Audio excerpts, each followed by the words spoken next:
At high noon on the Savanna, the sun is more than just a celestial body. It is a dominant entity, a giant pouring down skin-searing rays onto a vast cauldron.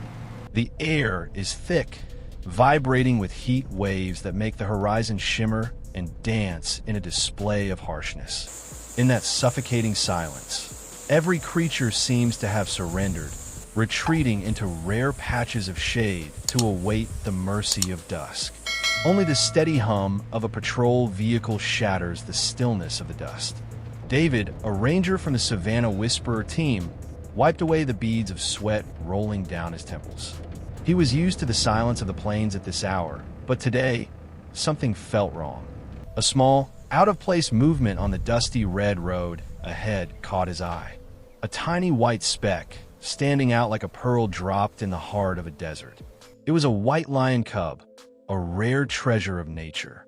But strangely, it wasn't running away.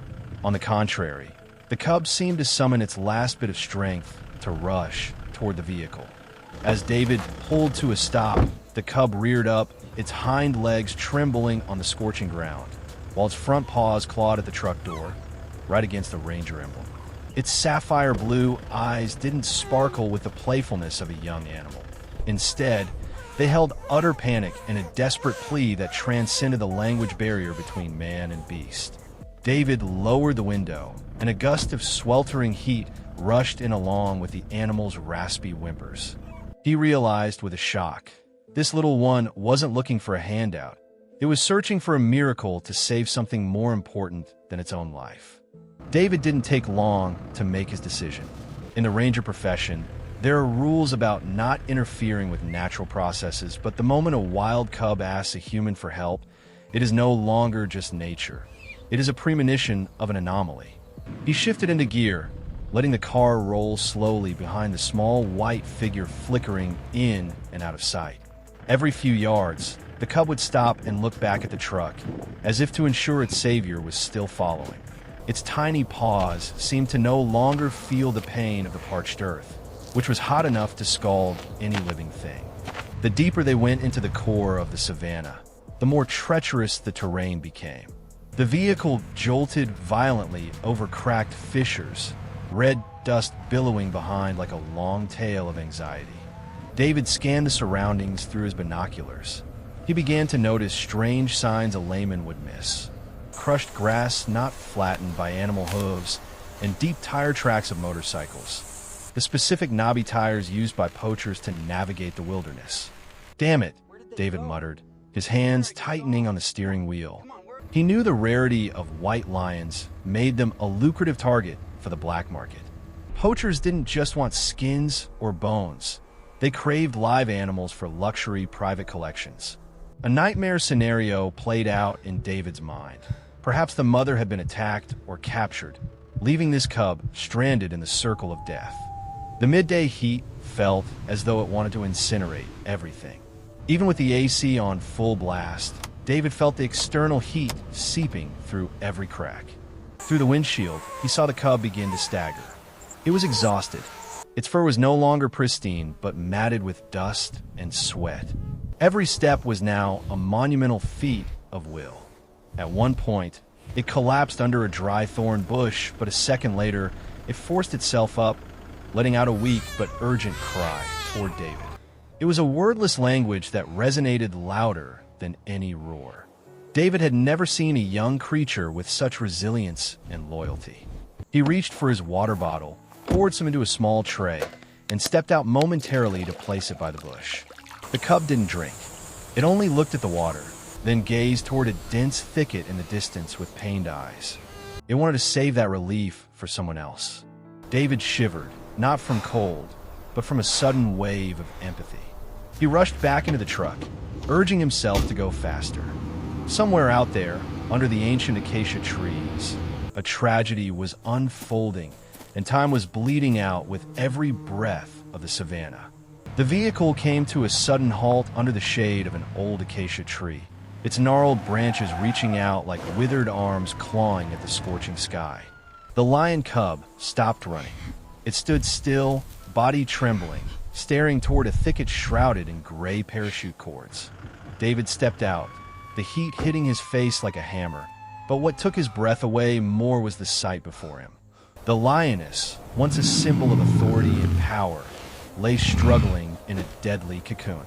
It was a sophisticated snare set by poachers, nylon netting reinforced with incredibly strong steel cables. The mesh was tightly wrapped around her limbs. Every time she struggled, the cords bit deeper into her flesh, creating bloody gashes. Worse, a loop of rope had tightened around her throat, reducing the queen of the savanna's breath to ragged, weak wheezes. Under the 40 degrees Celsius heat, the nylon began to melt and stick to her golden fur, adding to the agony. As David approached with rescue tools in hand, the survival instinct of a cornered beast flared up. Summoning her last reserves, the mother raised her head and let out a raspy, threatening growl. Her eyes, bloodshot and wild, fixed on David with intense hatred and suspicion. To her, any human at this moment was the embodiment of those who had caused her suffering. David froze. He was less than 2 meters from her claws. One wrong move could cost him his life, but if he retreated, the lioness would surely die of heat stroke and suffocation within 15 minutes. "Easy, girl. I'm here to help," David said in a low, steady voice, the whispering technique he had practiced for 10 years. He avoided eye contact to prevent provocation, instead slowly kneeling on the hot sand, making himself small to appear non-threatening. In that heart-stopping moment, a miracle occurred. The snow-white cub, showing no fear, walked slowly into the space between David and its mother. It approached the lioness's head, whimpering softly and licking her ear, as if using its own language to vouch for the stranger. It nuzzled her neck, then turned back to David with an imploring gaze. As if understanding its child's plea, the mother's body gradually relaxed, though her eyes never left the bolt cutters in David's hand. The wind whistled through the dry acacia branches, mingling with the heavy breathing of 2 species facing one another.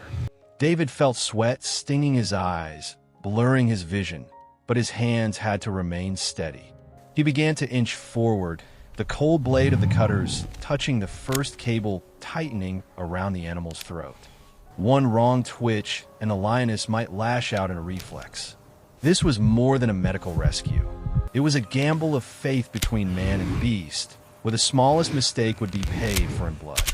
Amidst the eerie silence, a foreign sound echoed from the horizon, the roar of motorcycle engines tearing through the thick air. David's heart hammered against his ribs. He knew that sound. The poachers were returning to check on their prize. They usually traveled in groups of 2 or 3, armed and ready to do anything to protect a catch worth tens of thousands of dollars. Pressure weighed heavy on David's shoulders. He was alone, facing a 200 kilograms injured lioness, with gunmen closing in. "Faster, David, faster," he urged himself, his gloved hands shaking. He positioned the cutters on the primary rope, the one strangling the lioness. Every time he adjusted the tool, the lioness flinched, her pained wheezes tightening his own chest.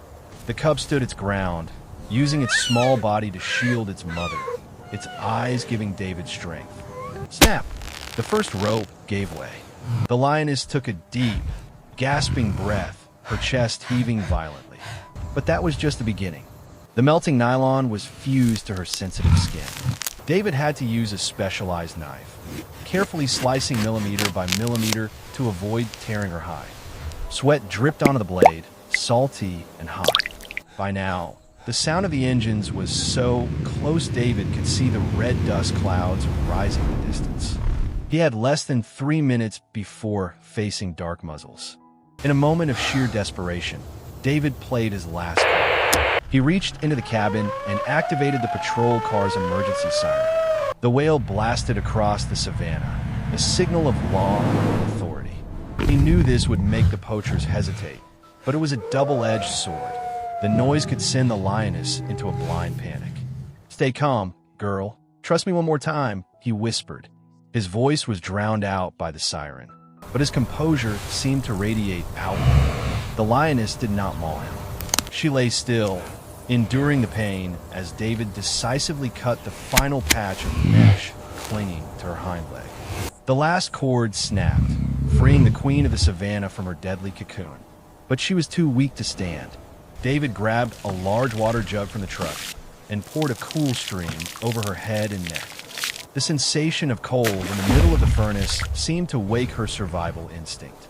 In the distance, the poachers' bikes skidded to a halt at the sight of the flashing lights and the sound of the siren.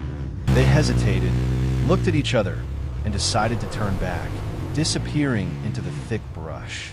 They weren't foolish enough to confront a ranger once their position was blown. David exhaled in relief, but he didn't leave immediately. He watched as the mother slowly opened her eyes and looked at her white cub. The battle with the poachers was won, but the fight for their survival had one final, moving chapter left. The sound of the poachers' engines faded into the horizon, returning the savanna to its natural silence, save for the wind rustling through the dry grass. David stood there, his breathing finally stabilizing. He didn't rush away. He knew that the physical rescue was only half the journey. The mental and physical recovery would determine whether this mother and child survived in the unforgiving wild. David poured the last drops of water into a small plastic tray and placed it right before the mother's nose. In the sweltering heat, cool water was more precious than gold. The lioness stirred, licking the water slowly, regaining her vitality drop by drop. The white cub, which hadn't left its mother's side, began nuzzling her freed fur, letting out soft chirps like an apology after a long nightmare. 10 minutes later, a miracle happened, something David would remember for the rest of his life. The mother slowly pushed her trembling legs against the earth, struggling to stand. She looked at David. It wasn't the look of a predator seeking a target, nor the hatred of a cornered animal. It was a deep, soulful gaze, containing understanding and respect between two species. In that brief moment, all boundaries vanished. The lioness slightly bowed her head, an unconscious yet majestic gesture, before turning to lead her small child toward the greener thickets in the distance. David leaned against his truck, watching the two silhouettes, one large, one small, fade behind the acacia trees. He looked down at his palms, where the marks of the cable and the heat of the savanna still lingered. He realized that in this encounter, he hadn't just saved them. The cub had saved his faith in this grueling work. It reminded him that nature has its own voice, and if we are quiet enough to listen, we see miracles even in the darkest circumstances. We often pride ourselves on being the protectors of the savanna, David said softly into his dash cam. But sometimes the savanna is the one that teaches us how to be more human. He gathered the shredded netting and cables, the remnants of cruelty, and threw them into the back of the truck. They would be evidence to hunt down the poachers, but more importantly, they were symbols of a victory of compassion over greed. If the story of the white lion and Ranger David touched your heart, it is because the connection between humans and nature remains powerful. We aren't just protecting rare species. We are protecting the soul of this planet. Help us spread this message by hitting the like and subscribe buttons to join our rangers on their next rescue missions. Every small action you take is a ray of hope for the whispers of the savanna to be heard. Thank you for being here, for believing in kindness and the power of faith. Always be kind to the wild, because sometimes a small scratch on a car door is an invitation for you to become a hero.